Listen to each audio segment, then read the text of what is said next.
xibaar yu wér te wóor ca tàng ba abonnez-vous pour ngeen di mën di jot suñuy vidéo. dal leen ak jàmm seen chaîne bi di Buzz 221 HD kii di Thierno Alassane Sall yaa ko personnalité politique bu kenn doot présenté ci réew mi di Sénégal tey ci ay 10 heures la dem ca pôle judiciaire et financier daal di fay porter plainte contre X jëmale ko ci scandale bi nga xam ne dafa daal di am ca biir ASER. si li ni mel kii di Thierno Alassane Sall ginnaaw ba mu amalee plainte boobee andi na ay leeral jëmale ko si lu sabab mu daal di déposer plainte boobee. kii di Thierno Alassane Sall ne waa ASER dañoo signé akub contrat ñoom ak waa AEPAO EPC di akub entreprise espagnole nee nag contrat boobee dafa waroon a daal di may réewu Sénégal ñu daal di électrifier lu tolloog 5 régions mais région yooyee région de Louga la Saint-Louis Kaffrine Kédougou ak Tambacounda ne dañ koy waroon a daal di électrifier lu tolloog 1600 villages. nee na contrat boobee waroon na daal di sabab 1600 villages yooyu ñu daal di leen di électrifier ci réewu Sénégal ginnaaw bañ ko tàmbalee woon en juin 2024 te ñu waroon cee dugal lu tolloog 91 milliards de francs CFA ne banque bi ñu dippee banque Santander di akup banque espagnole bi nga xam ne moom moo waroon a daal di financer projet boobee ginnaaw ba mu décaissé lu tolloog 37 milliards de francs CFA daal di koy considérer comme avance de démarrage ne ñetti weer la ci daal di tegaat mu daal di bindaat waa ASER daal di leen di xamal que ne 37 milliards yooyee mu jot a débloqué ngir ñu daal di commencer projet bi 37 milliards yooyee xamul fu mu daal di dugg waaye dugaluñ ko ci projet bi ne banque boobee di banque Santander ginnaaw ba mu xamalee li ni mel waa ASER ba noppi ne dafa jëloon ndogal daal di suspendre financement yi nga xam ne moom la dugaloon jëmale ko ci projet d'électrification boobee nga xam ne da ko jagleloon lu tolloog 5 régions yu daal di nekk ci réewu Sénégal. nee nag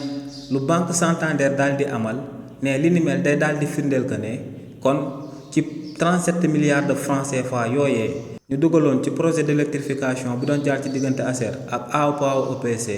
ne kon daal di nay am ay lënc-lënc ne mun nañoo daal di njort que ne ci biir projet boobee daal di nay am ay détournement d'objectif ne li ni mel nag moom moo sabab tey en tant que sénégalais en tant que citoyen bi nga xam ne dafa bëgg réewam mu daal di ñëw ci biir pôle judiciaire et financier daal di fay déposer aku plainte contre X ngir ñooñee daal di amal enquête yu ñu war a daal di amal andi ay leeral jëmale ko ci 37 milliards yooyee nga xam ne sénégalais yépp ñoom ñoo ko daal di bokk. ne lu leer ba am moom mooy que ne pôle judiciaire et financier depuis ba régime bu bees bi nekkee ci boppu réew mi ñoo ngi jàppalu ñi nga xam ne ci opposition bi dañ daal di féetee. nee nag lu leer ba am moom mooy que ne pôle judiciaire et financier bu fekkee ne dafa bëgg a daal di wane njaaxaanaayam daal di wane liberté am ne kookee du def distinction waaye bu fekkee ne dañoo daal di luubal alalu askan bi te régime bu bees bi daal di koy amal ne daa war a daal di amal enquête yu mu war a daal di amal identifier responsable yi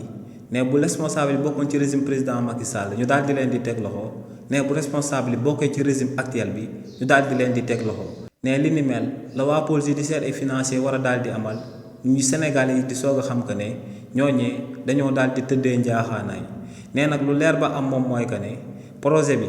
bu doxoon comme nu mu war a doxee kon ne actuellement waa ASER dañoo war a daal di électrifier lu tolloog 800 jàpp 700 villages ci réewu Sénégal waaye ne lu leer ba am moom mooy que ne ñooñee xaajaatu village yooyee électrifié wuñ leen ci réewu Sénégal te ne tamit ci lu yàggul dara dina daal di takk dàllam daal di dugg ci bépp village bi nga xam ne actuellement dañoo waroon a daal di am courant waaye ba tey ba suba amuñ dara ci courant. mais lu leer ba am moom mooy que ne bépp journaliste bu bëggee daal di xam